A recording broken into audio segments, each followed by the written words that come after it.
boa noite, muito boa noite, amigas, amigos, em mais um dia em que nós vamos, com Joana de Ângeles, em 30 minutos, falarmos um pouco sobre a série transpessoal da Joana de Ângeles. Nós já estamos no livro 4, estamos terminando os momentos de saúde e de consciência. Já fizemos os momentos de saúde e agora estamos finalizando momentos de consciência. Já estamos no capítulo 7º. Neste capítulo, a nossa benfeitora fala da maturidade e consciência. Eu e a Laila Fernandes nos desculpamos porque na semana passada, por problemas intrínsecos, não conseguimos estar com vocês. Mas hoje, um dia especial, porque se comemora o Dia dos Namorados. Às vezes o namorado não é um ser, né? Você namora a natureza, você namora o estudo. Então, o namorar significa você trocar, você poder fazer confidências. Então, a Joana vai nos fazer confidências profundas sobre o capítulo 7º, Maturidade e Consciência. E ela vai nos dizer, com muita tranquilidade, que a consciência atinge a plena conquista, ou seja, chega no seu máximo, quando o ser amadurece, justamente no seu processo psicológico da sua evolução. Então, todos nós reencarnamos para sermos felizes, para podermos ter um pouco mais de sabedoria, no sentido de nos amarmos e podermos amar tudo que está em volta de nós. E atingir os pontos mais difíceis que outrora não conseguimos trabalhar. Então, é como se nós estivéssemos fazendo algo diferente, melhor, aguçado, belo. Então, ela vai dizer, este amadurecimento é o resultado de um esforço contínuo, de um contínuo esforço em favor do nosso autoconhecimento. Tendo coragem para enfrentarmos a nós mesmos, trabalhando com muita vontade, ultrapassando os nossos limites, mas mais que isso, deixando para trás os nossos processos infantis que ainda predominam em nós. Nós gostamos de dizer, nós nos acostumamos a dizer que nós temos uma criança dentro de nós. A Joana vai explicar isso. É quando, no nosso trabalho reencarnatório, nós nascemos simples. Precisamos de tudo, dos cuidados da família, do local onde nós estivermos. E muitas vezes, esse período infantil é um período que o ser humano é muito egoísta. Ele não consegue deixar de exigir. Ele não consegue deixar de ser prepotente. Então, a criança chora, a criança grita, a criança exige muito, em especial da sua mãe. E essa criança, às vezes, ela continua em nós, porque sempre terá uma criança em nosso ser, e ela está ferida, porque ela não foi bem tratada. Ou ela foi muito exigente. Então, a benfeitora vai dizer, não sabendo o ser humano superar essas frustrações, elas são fixadas no nosso inconsciente. E nós nos tornamos vítimas justamente de nós mesmos, da nossa frustração do passado. E muitas vezes nós trazemos mecanismos de responsabilidade, nós trazemos enfrentamentos que não conseguimos trabalhá-los. Aí, quando chega a maturidade psicológica, nós não entendemos o que seja, mas ela diz que esta maturidade não se restringe ao período de desenvolvimento da infância, e sim às várias fases da vida. Infância, pré-adolescência, adolescência, madureza. E esse tempo mais completo, que é quando nós estamos entrando aos 70 e tantos anos, aos 80 e tantos anos, aos 90. Esse é um momento especial de nossa vida, porque existe uma maturação em nós, mas nós temos de saber que isso acontece. Porque as coisas que nos indignavam com muita facilidade, agora não nos atinge. Porque nós já passamos tantas etapas. Por exemplo, às vezes você causa um problema a alguém, você não faz o esperado para um grupo de pessoas. E as pessoas te julgam como se você fosse uma incapaz. Entretanto, as pessoas não sabem que você não conseguiu fazer aquela tarefa por problemas intrínsecos seus. Um problema de saúde, um problema de pensamentos, um ato que alguém cometeu contra você. Então, a pessoa, a outra ou as outras pessoas ficam um pouco desligadas de você. No passado, eu questionava, eu ficava triste. Hoje, essa madureza da quarta idade que nós estamos entrando, eu olho e digo, meu Deus, eles não conseguem ver. Eles não têm olhos de ver. Então, eu vou deixar que o tempo, o nosso talismã divino, permita a eles saírem dessa dificuldade de achar que o erro é uma falta de cuidado. Então, a Joana está dizendo, às vezes, você torna-se, muitas vezes, com dificuldade, mas quando você atinge o momento de individuação, que é momento este, no qual o espírito comanda a matéria, o estado mental, e mantém-se harmonicamente com o corpo físico.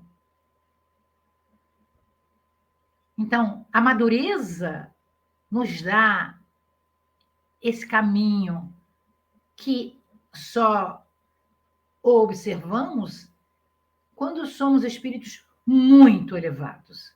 Mas até lá nós vamos indo, nós vamos voltando e vamos nos amadurecendo. A Joana diz, não seja de estranhar que indivíduos adultos mantenham comportamentos infantis, birrentos, reclamões, querendo a todo tempo um cuidado especial.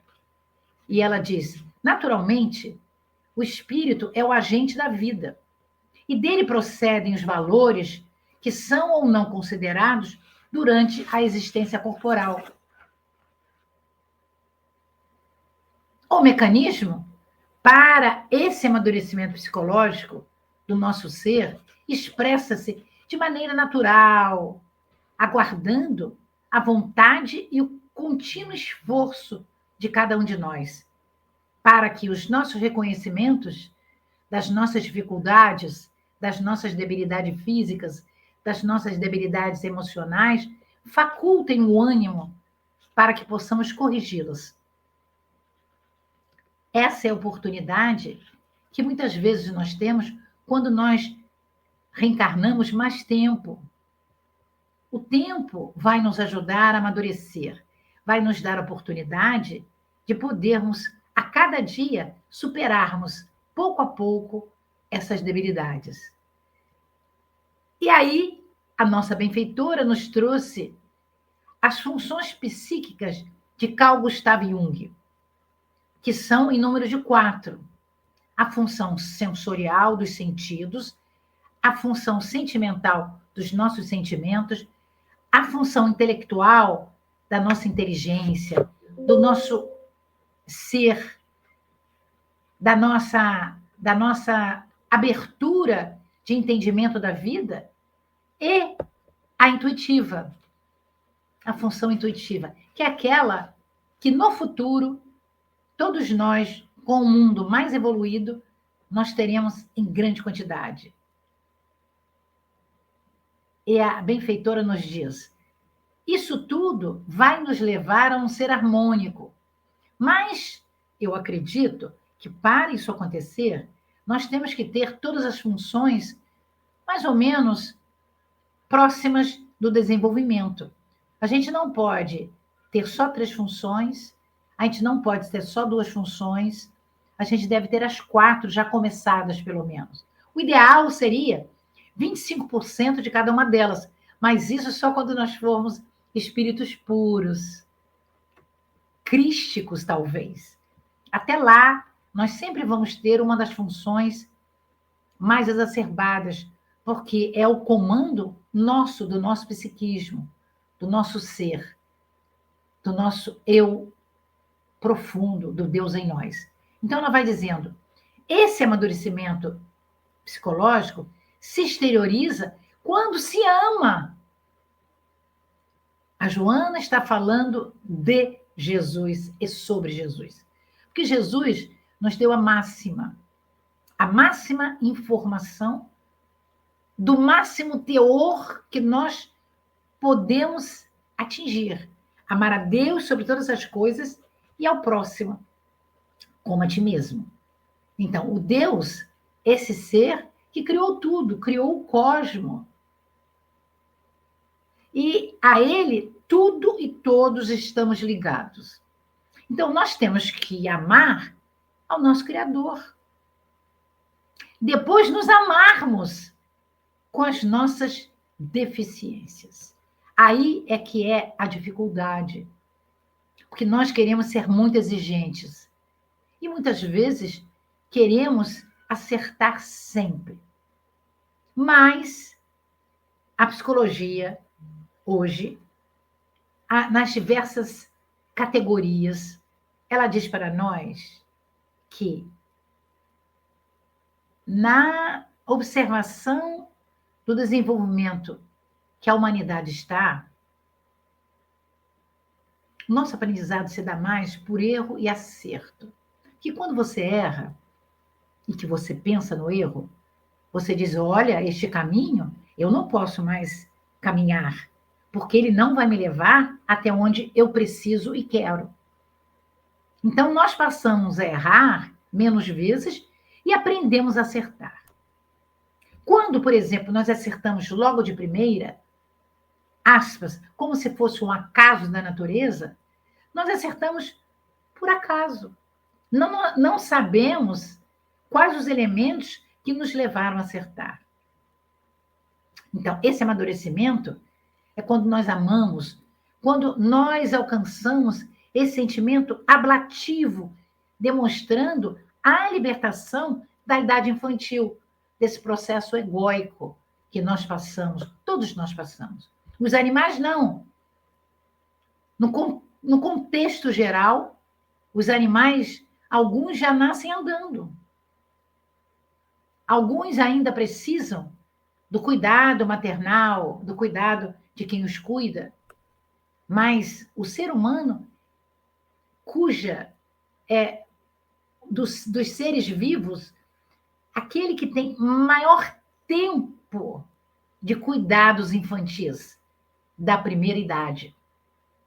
Então, talvez por isso é que, quando nós reencarnamos com algumas dificuldades, nós sejamos muito exigentes. E ela vai falar assim, forte até. Egocêntrica e ambiciosa, a criança apega-se à posse. Será? Quando eu estudei este capítulo, eu fiquei pensando, será que eu era assim? Pense, meus amigos, que estão aqui junto de nós, saboreando desse estudo. Podem colaborar, podem escrever no nosso canal. Será que eu era exigente?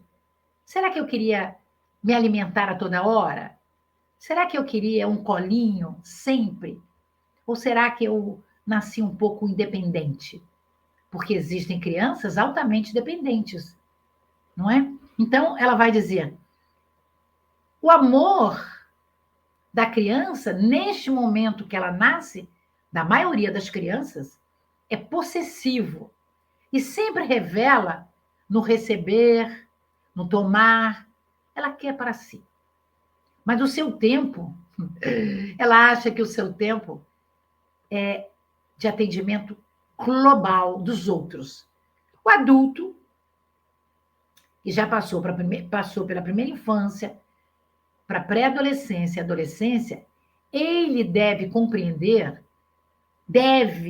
diz Joana, que o amor é a ciência de se doar, de ajudar a você quando você ajuda as pessoas que estão em torno de você. Então, o adulto deve ajudar aos seus familiares consanguíneos quando eles existem junto de você. O adulto deve ajudar ao seu microcosmos, no seu trabalho, no trabalho do lar, no trabalho remunerado, no trabalho em que muitas vezes, não só na casa espírita nós fazemos, mas fazemos um trabalho caritativo em ONGs ou em alguns lugares que nós somos voluntários. Agora, o voluntariado tem que ser feito amorosamente, porque muitos, voluntariamente trabalhando, reclamam demais, porque não gostam desse trabalho. Isso fica muito difícil, porque há uma falta de amadurecimento. O seu tempo, o tempo desse ser amadurecido psicologicamente, é o futuro. Ele trabalha para a próxima reencarnação. Ele trabalha para que o seu comprometimento lhe permita que, ao renascer, ele já renasça menos egoísta, para que, na sua pré-adolescência, adolescência, ele já venha trabalhando esse amor. Nós vemos jovens, poucos, mas vemos jovens solícitos, que ajudam no lar.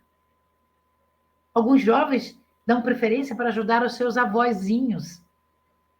E alguns jovens que preferem ajudar os seus colegas.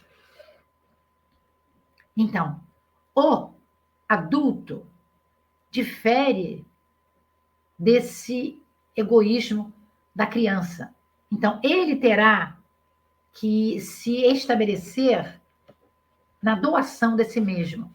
Então, nós temos vários espíritos que nos dizem, através dos ensinamentos do Cristo, que nós nascemos para doar, para nos doarmos.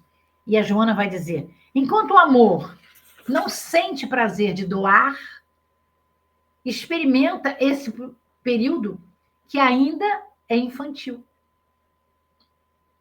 Então, são adultos que ficam encastelados em si mesmos. Mas nós aprendemos que o mal é a falta do bem. É quando nós vemos uma pessoa necessitada de alguma coisa, uma pessoa precisando de um carinho, de um telefonema, de um abracinho no WhatsApp. E nós dizemos assim: ah, mas há muito tempo que ele não fala comigo. Vou esperar ele falar. Às vezes ele precisa que você seja aquele que começa. Então, quem ama com amadurecimento, planifica-se com a felicidade do ser amado. E o ser amado não precisa ser o seu amor físico, como nós estamos comemorando no dia de hoje, no dia 12 de junho. Às vezes você ama uma pessoa que você nem conhece. Agora, Na web, nós aprendemos a amar as pessoas na telinha. Quantas pessoas dos nossos grupos de estudos nós nunca conhecemos? E talvez nunca viremos a abraçá-los fisicamente. Mas quando nós conseguimos fazer isso, é uma festa. É uma festa no céu. Porque é bom abraçar. É bom sentir os sentimentos vibrando na pessoa, não é? O que hoje nós não conseguimos, nós devemos semear em esperança para o amanhã. Quem sabe que um dia nós seremos capazes de, mesmo no sono, no desdobramento do nosso sono físico, visitar os amigos, não é?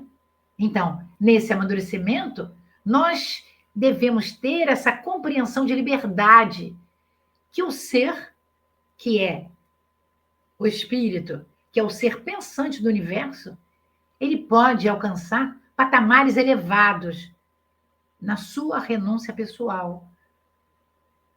Porque como nós temos que ver, nós renunciamos a muito, meus amigos, quando nós fazemos algo saindo do nosso propósito. É uma renúncia. Mas é uma boa renúncia. Nós renunciamos para o nosso bem-estar e o bem-estar do próximo.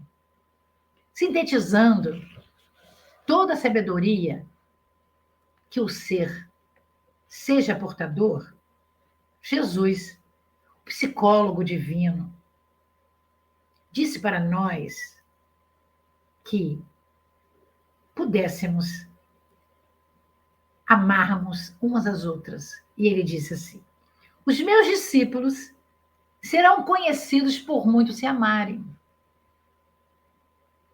Será que nós amamos as pessoas que trabalham e vivem junto de nós? Porque só quando os amarmos que seremos realmente os discípulos do Cristo. Porque até lá seremos aqueles que estamos naquele montinho de gente. Se nós pudéssemos entender um pouco o que Jesus fez ao convidar aqueles 12 discípulos, ainda não eram apóstolos, eram só discípulos. Venha, me siga, eu preciso de você. Ele nem disse essa palavra, ele disse: larga tudo e me segue. Mas a sua fortaleza moral já exigia que o convidado aceitasse. Mas isso não quer dizer que eles fossem as pessoas mais puras. Porque se eles fossem as pessoas mais puras, como nós vamos aprender lá no alto? Não é? Nós ainda falamos, porque o mês passado eu estive na Europa e visitei Yverdon, na Suíça, onde o menino Hippolyte Léon Denis Rivaio, o menino que se transformou em Allan Kardec, foi estudar com João Henrique Pestalozzi. Amei o castelinho de Yverdon. E lá, o menino Rivaio aprendeu que se começa do mínimo para o máximo. Ainda no planeta Terra, nem todos os colégios e escolas trabalham dessa maneira. Você quer mostrar uma planta? Você tira agora uma foto de uma floresta e mostra a floresta para a criança. Pestalozzi pegava um grãozinho de feijão, como nós aprendemos aqui no Brasil. Envolvia num algodãozinho molhado e colocava na terra. E aquela criança ia todos os dias olhar. Quando aquela sementinha estivesse seca, ele ia botar umas gotinhas de água. E logo ele ia ver aquela hastezinha crescendo e lá aquela folhinha verde. Porque é uma planta clorofilácea, que tem a clorofila e que vai buscar o heliocentrismo, vai buscar a luz do sol. Como vai mostrar uma floresta se a criança não sabe o que é uma semente? Daí Jesus dizer: olha, aquela sementinha menor que existe, a de mostarda, pode ultrapassar qualquer limite. Tem uma fé robusta, igual a sementinha de mostarda. Semente esta que guarda dentro dela intrinsecamente todas as suas potencialidades. Isso é muito bom nós sabermos. E a Joana traz para nós esse entendimento. Porque ela diz: com esta lição ímpar, não somente Jesus reformulou as propostas egocêntricas da lei antiga, da lei mosaica, que trouxe a exigência, a necessidade da lei ser assim, rigorosa, nós sabemos disso, né?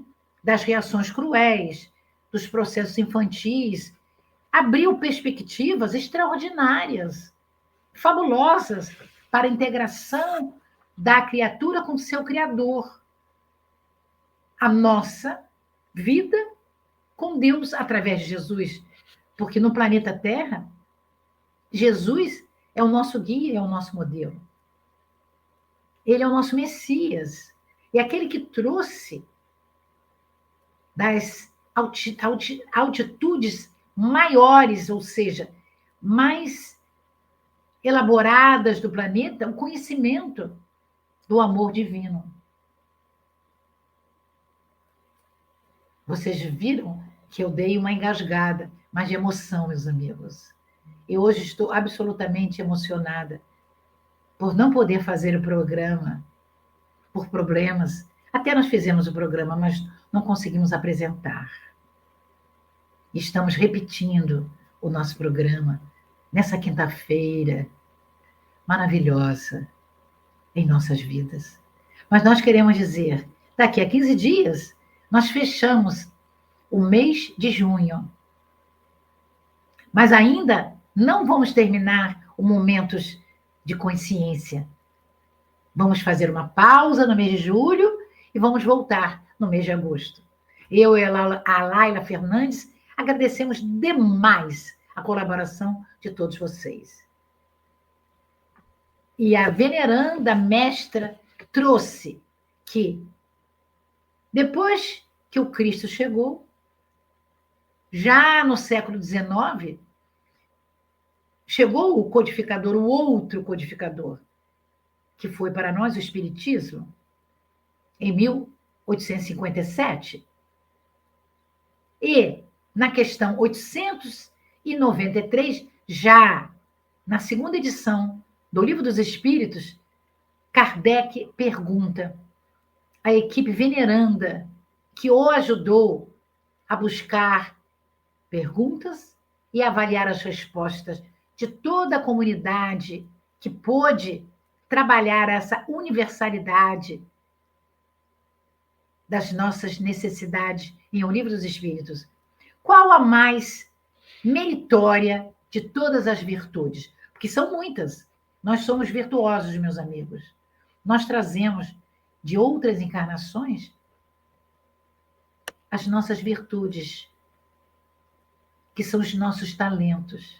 A parábola dos talentos fala de uma maneira singela para a época que talentos seriam a moeda, mas é a moeda da alma, ou seja, as virtudes.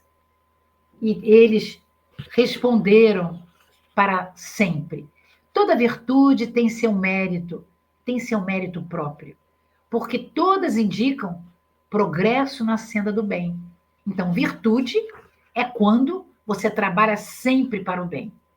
A virtude, sempre que há resistência voluntária ao arrastamento dos maus pendores.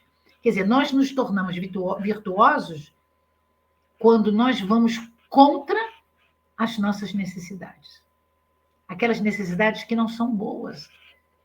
Então, nós dizemos, não, eu não vou fazer isso, porque isso não é bom.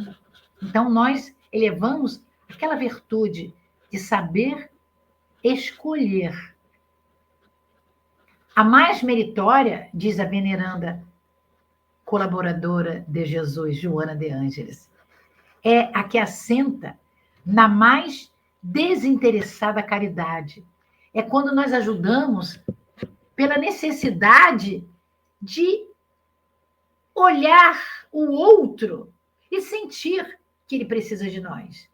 Nós não estamos fazendo a caridade, nós estamos ajudando para sermos agradecidos, nem para nos mostrarmos na sociedade que somos bons. É algo que já sai de nós. É o amor em movimento. A caridade é o nosso amor em movimento. E a veneranda diz, porque através do autoconhecimento, o ser pensante descobre as próprias imperfeições. Que frase, né?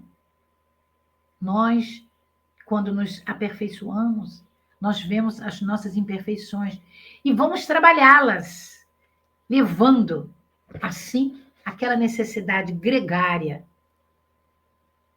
para um momento de prazer, de fazermos algo pelo outro, com carinho, com comiseração, com cuidado. Quando nós fazemos isso, nós também estamos fazendo por nós. Nós estamos galgando um pequeno degrau na nossa evolução infinita. Nós vamos agradecer a todos vocês, eu e a Laila Fernandes, por essas quintas-feiras quinzenais de cada mês que vocês estão conosco. Aguardem, meus amigos, o nosso próximo programa.